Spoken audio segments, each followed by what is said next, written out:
Hello guys, welcome in your YouTube channel eFamily. So I'm Barsing. Today I'm going to start now physics third and huge important lecture, different type of unit system, and second point is a SI unit system, and third point is the advantage of SI unit system.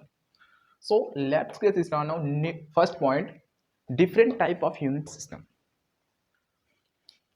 तो क्या हुआ, starting में physical quantities हैं, जो quantities हैं इन सबकी unit बन चुकी थी, सिर्फ तीन ही सर्च हुए थे और अलग अलग कंट्रीज में अलग अलग तरीके से इसको मेजर किया जा रहा था।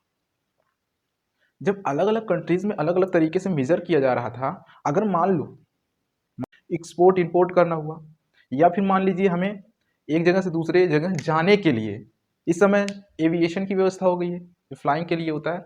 अब मान लीजिए वहाँ से इंस्ट्रक्शन दिया गया कि आपको इतने माइल्स पर आवर की स्पीड से रखनी है, जो एरोप्लेन की स्पीड होनी चाहिए, बट पायलट तो किलोमीटर में जानता है, क्योंकि यहाँ का किलोमीटर में जानता है और उससे उसको समझ में नहीं आई तो क्या होगा, वो क्रैश हो जाएगी। क्योंकि वो जहाँ पे लैंडिंग करनी चाहिए, जितना डिस्टेंस वो लैंडिंग जाके जहाँ से लैंड करेगा और जितना डिस्टेंस जाके रुकेगा वहाँ वो उसकी ज़्यादा स्पीड हो जाएगी, जिससे वो या तो पहले रुक जाएगा या तो क्रैश हो जाएगा। तो इसमें समझने में हमें प्रॉब्लम हो गई थी। तो इसको सॉल्व करने के लिए भाई देखो, अगर हमें उन लोगों से एक्सपोर्ट इंपोर्ट करना है तो समझना तो पड़ेगा ही ना, बिना मेजरमेंट कर ही दे दोगे। तो उसको समझने के लिए हमें एक यूनिट बनाना पड़ा, जिसे हम कॉमन यूनिट,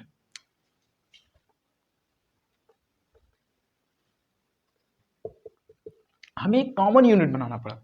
और वो कॉमन यूनिट जो कि हर एक कंट्रीज में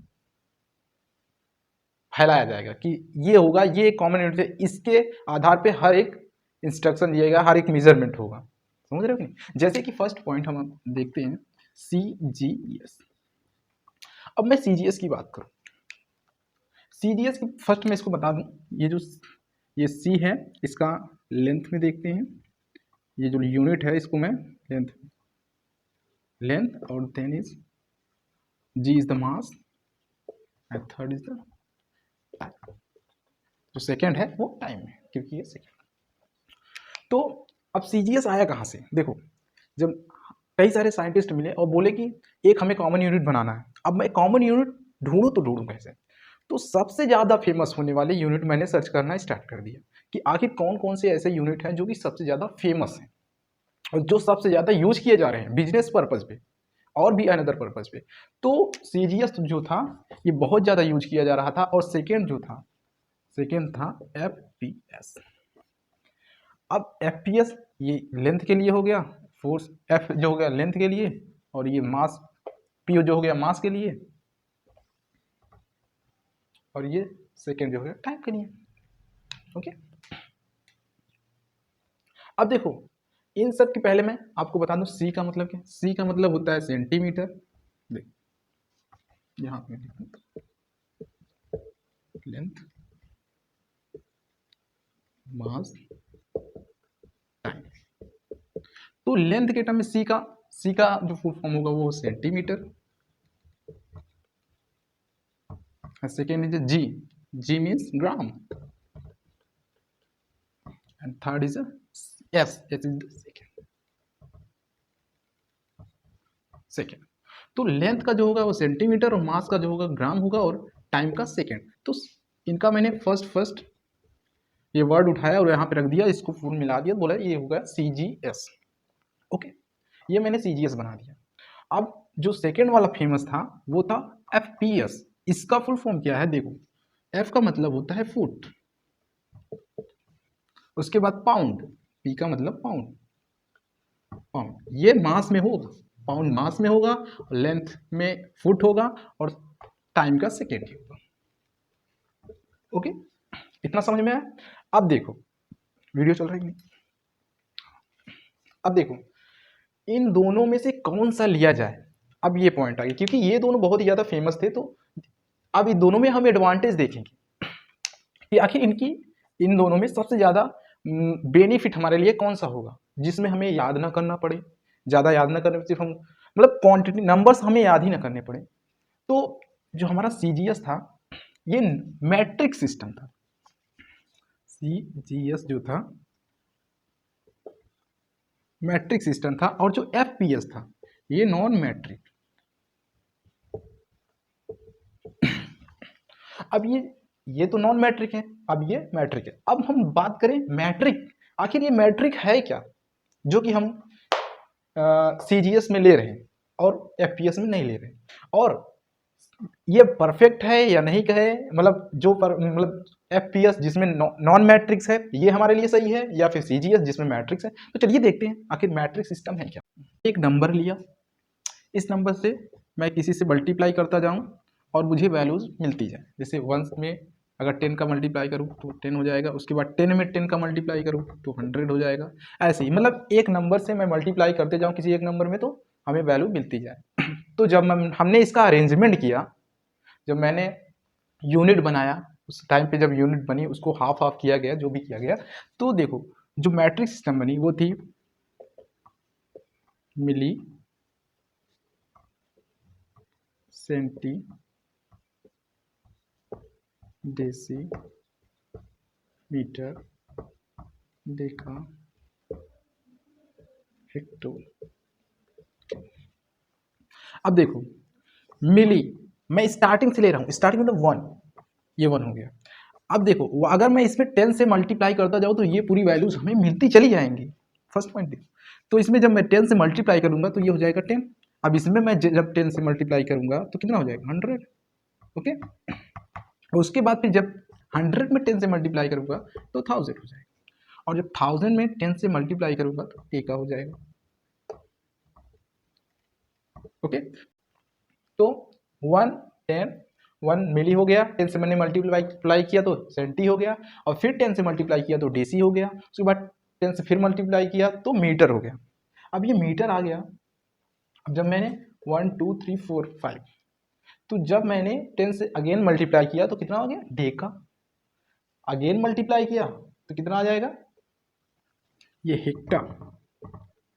ओके, ऐसे ही अगेन मल्टीप्लाई जब मैं इसमें करूंगा तो 60 इतना।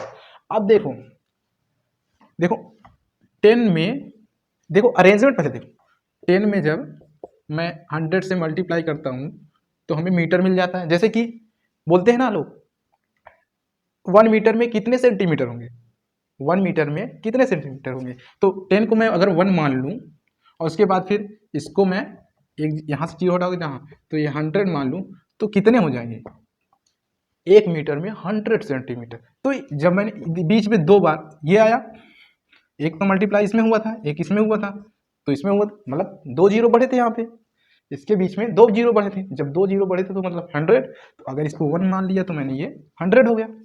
100 हो गया, जब इसको जब मैंने 1 माना, सेंटी को 1 माना, मीटर को जब मैं सेंटी में लिखूंगा तो 100 सेंटीमीटर हो जाएगा। समझ रहे हो कि नहीं? तो ये जो हमारा है मैट्रिक सिस्टम है। मैट्रिक सिस्टम का मतलब किसी पर्टिकुलर 10 से जब मल्टीप्लाई मैं कर रहा हूँ तो क्या हो रहा है, हमें एक वैल्यू मिलती जा रही है, हमें याद नहीं करना पड़ रहा है। और उसमें देखो एफपीएस है, एफपीएस ये नॉन मैट्रिक है, नॉन मैट्रिक यूनिट है, मतलब इसमें मुझे याद करना पड़ेगा, हर एक नंबर से याद करने पड़ेंगे। और मैं ह्यूमन की स्पेशलिटी क्या है, हमें जितना इजी हो सके हम उसको बना, कोई भी कुछ भी हो, जितना इजी हो सके हम उसको इजी से इजी करना चाहते हैं। अगर हम कुछ भी सिस्टम बनाते हैं या फिर कुछ बनाते हैं हम उसको इजी से इजी करना चाहते हैं, तो हमारे लिए कौन सा, इसमें तो याद करने हमें 1 याद करना है बस, उसके बाद तो अपने आप सब नंबर्स आती जाएगी, सिर्फ ओनली हमें यूनिट्स याद करने हैं। और उसके बाद इसमें मुझे नंबर्स और यूनिट्स सब याद करने हैं, इससे हमें थोड़ी सी कंफ्यूजिंग होगी और याद करने में प्रॉब्लम होगी, तो समझ रहे हैं। तो ये था हमारा मैट्रिक सिस्टम। मैट्रिक सिस्टम का मतलब है अगर 10 से हम मल्टीप्लाई करें या डिवाइड करते जाएं तो हमें नंबर्स मिलती जाए, ये होता है मैट्रिक सिस्टम। और इसका जो बिग फॉर्म होता है वो होता है एम के एस, समझ रहे हो? इसका जो बिग फॉर्म होता है वो एम के एस होता है, सीजीएस का बिग फॉर्म। तो अब इसकी जो अगर हम फुल फॉर्म देखी जाए तो लेंथ में एम हो जाएगा तो मीटर, के का मतलब किलो और एस का मतलब second. Okay, metre kilo and second, तो ये हमारा हो गया मीटर किलो और सेकेंड। अब देखो इन दोनों में हमने इसको सीजीएस का बिग फॉर्म बनाया एम के एस, बट जब मैंने देखा जो हमारा सीजीएस है, CGS का मैंने बिग फॉर्म MKS बनाया। क्यों बनाया? बहुत इंपॉर्टेंट पॉइंट है। इसलिए बनाया, जो हमारा CGS था, सेंटीमीटर बहुत ही छोटा होता है। सेंटीमीटर मिलीमीटर से बड़ा होता है। 10 millimetre is equal to 1 centimetre. तो छोटा सा होता है। हमें मेजरमेंट करने में थोड़ी सी प्रॉब्लम हो रही थी। कुछ सामान लेने जाओ तो हमें मेजरमेंट करने में प्रॉब्लम हो रही थी। या फिर ग्राम में देखा जाए, 1 ग्राम 2 ग्राम, तो बहुत ज़्यादा, बहुत छोटे छोटे यूनिट्स थे। तो इससे मेजरमेंट करने में हमें प्रॉब्लम हो रही थी। हमारे डेली लाइफ में जो भी यूज होता है, सब प्रॉब्लम हो रही थी। इसीलिए हमने इसको बिगर फॉर्म में बनाया, और वो था MKS। जो MKS था, ये बहुत ही ज़्यादा रिलायबल था। हम इसको डेली लाइफ में यूज़ करते थे। और जब हमने इसको डेली लाइफ में जब हम इसको डेली लाइफ में यूज़ करते थे, तो ये हुआ कि हाँ, इसको हम एक स्टैंडर्ड यूनिट माने। मतलब ये हमारे लिए परफेक्ट यूनिट है। हम इसको देखो, लाइफ में जो भी हमारे साथ प्रैक्टिकली होता रहता है, हम उसको एक स्टैंडर्ड मानना स्टार्ट कर देते हैं। तो ये है MKS को हमने इंपॉर्टेंस देना स्टार्ट कर दिया। लेकिन अब देखो, यहीं तक नहीं था। हमने फिजिकल क्वांटिटी जब सर्च करना स्टार्ट की थी, फर्स्ट हमारा लेंथ था, सेकेंड था हमारा,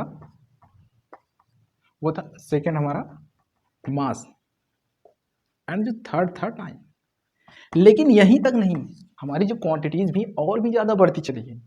जो फंडामेंटल क्वांटिटीज थी, जो कि एक दूसरे को डिराइव नहीं कर पा रही थी, वो बढ़ती चली गई। मतलब एक आ गई, टेम्परेचर आ गया, ओके, टेम्परेचर आ गया, अमाउंट ऑफ सब्सटेंस आ गया, लुमिनस इंटेंसिटी आ गई, कोन एंगल आ गया, प्लेन कोन एंगल आ गया। तो ये सब आना स्टार्ट हो गई, जिससे हमें याद करने में प्रॉब्लम हुई। ये हुई कि इसमें तो सिर्फ MKS में सिर्फ एक ही है, मतलब कि 3 ही यूनिट है, हमें तो कई सारी यूनिट चाहिए।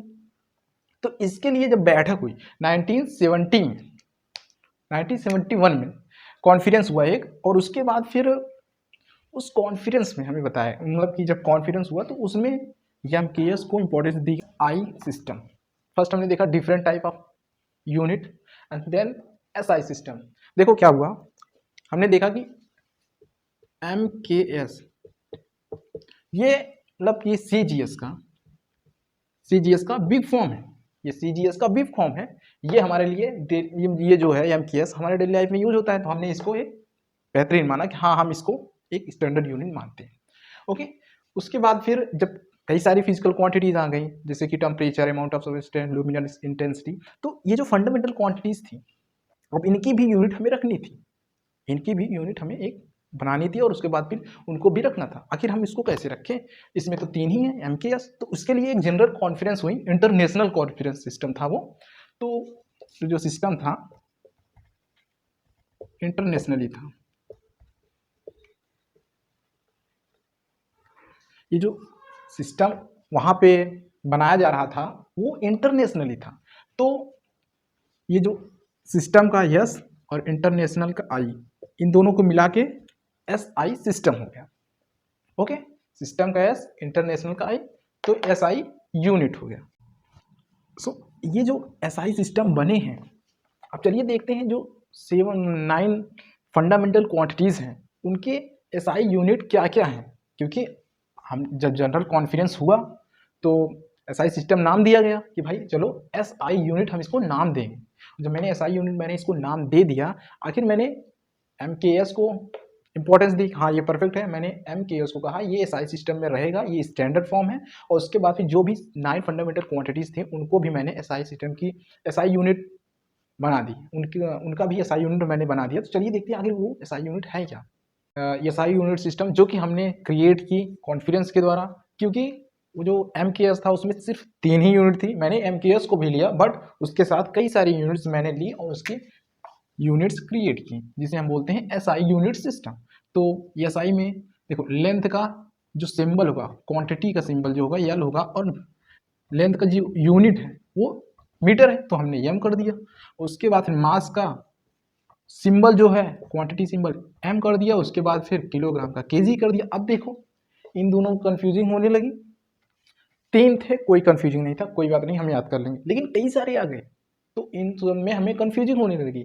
तो इसलिए 3 तो पहले ही सर्च हो चुके थे, ये जो क्वांटिटीज़ हैं ये पहले ही सर्च हो चुकी थी, इनकी यूनिट भी सर्च हो चुकी थी। तो इसके बाद जब हमने देखा कई सारे यूनिट्स हमें क्वांटिटीज मिलते चले जा रहे हैं, उनके यूनिट्स बनाना पड़ रहा है, तो हमें सिंबल सेम लेना होगा। अगर हम सिंबल सेम नहीं लेंगे तो हमें याद करने में प्रॉब्लम होगी, अगर हमें याद करने में प्रॉब्लम होगी तो हम भूल जाएंगे, जिससे हम सॉल्व नहीं कर पाएंगे कोई भी क्वेश्चन।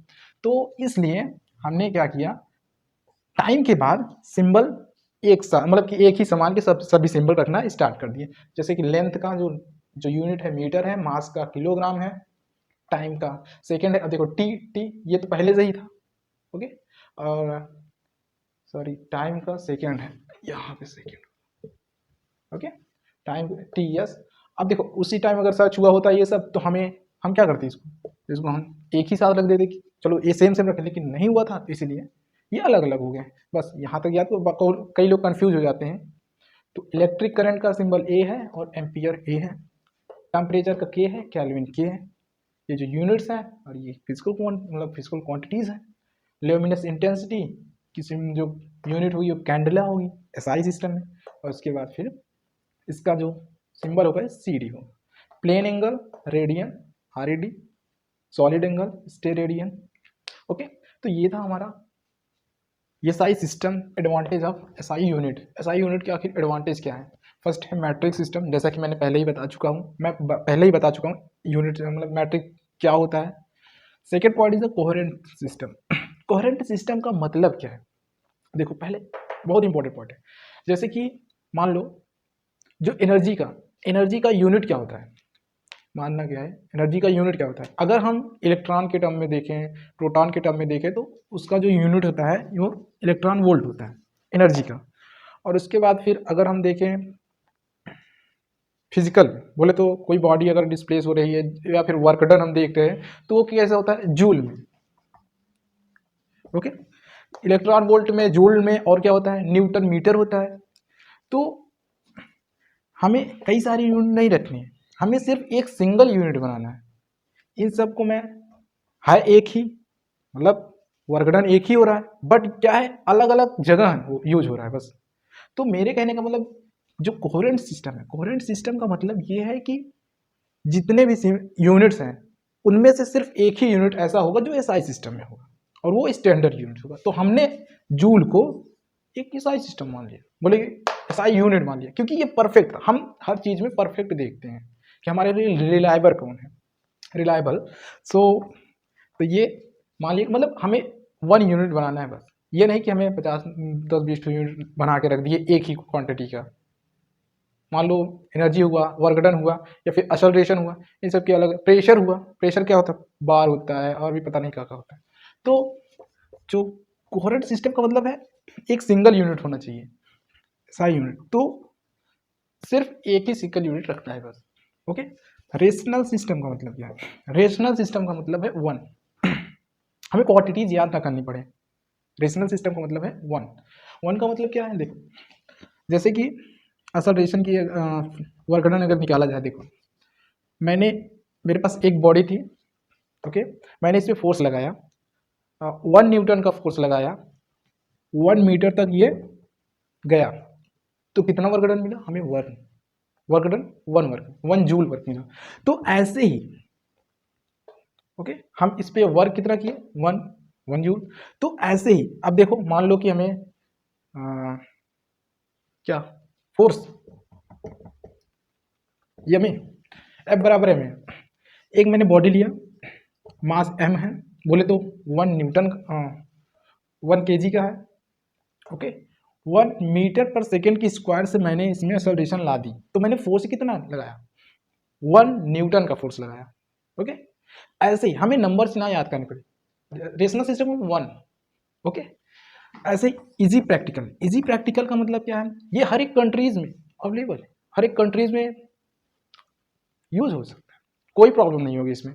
ना कि ऐसा नहीं कि हर अलग कंट्री में कुछ अलग ही सिस्टम हो, ऐसा नहीं, ये बहुत ही इजी तरीके से यूज कर सकते हैं, प्रैक्टिकल लाइफ में हर समय यूज होता रहता है हर एक कंट्रीज में। सो ये इजी फॉर द प्रैक्टिकल। ये थे 4 advantage, metric, coherent, rational, easy.